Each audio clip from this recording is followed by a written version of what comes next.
Vikend paket z dvojnim tekmovalnim programom v mariborski pripravljalni bazi ni počitka. Po sobotnem dvoboju z Romunijo je bila nedelja v Beleku v znamenju nove tekme, tokrat proti ekipi kitajskega podprvaka Jiangsu Senti.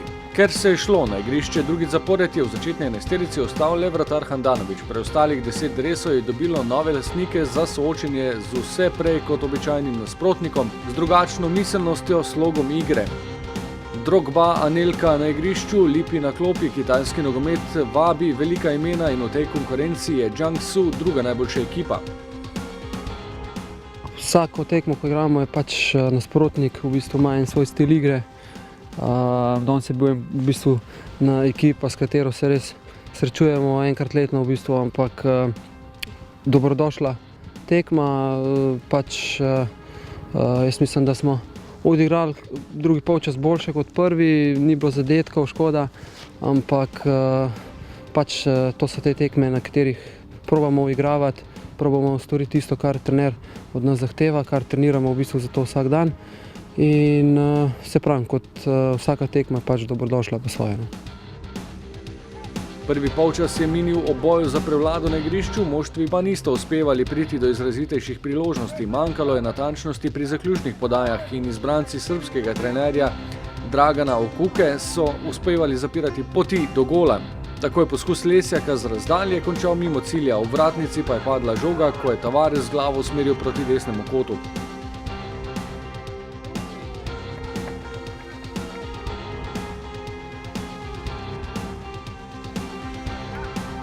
Edino resnejšo priložnost so si na drugi strani tekmeci priigrali v 23. minuti, izkazal se je Handanović. Lu Bo Fei je poslal predložek v kazenski prostor, Eleilson do močnega udarca z glavo, toda še vedno ne dovolj, da bi premagal zadnjo oviro v mariborskem golu. Nekaj več dinamike na to v drugem polčasu. Moštvu Jiangsuja je največ uspelo iz prekinitve v 70. minuti. Ji Xiang je žogo z glavo poslal v levi vratnici, do zadnjega sodniškega žvižga pa ob prevladi še nekaj mariborskih poskusov z napadalcema v ospredju, najprej za akcijo za Fajića, nato Tavaresa, a je ostalo pri razpletu brez golov. Priprave v Turčiji se zdaj že prevešajo v drugi teden. Po 3 odigranih sledijo še 3 tekme, naslednja bo v torek proti bolgarskemu Liteksu.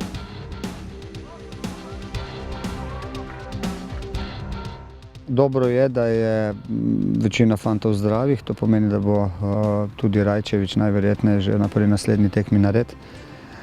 Tako da imamo te 3 tekme, v katerih želimo enostavno najti te v tem trenutku najboljše.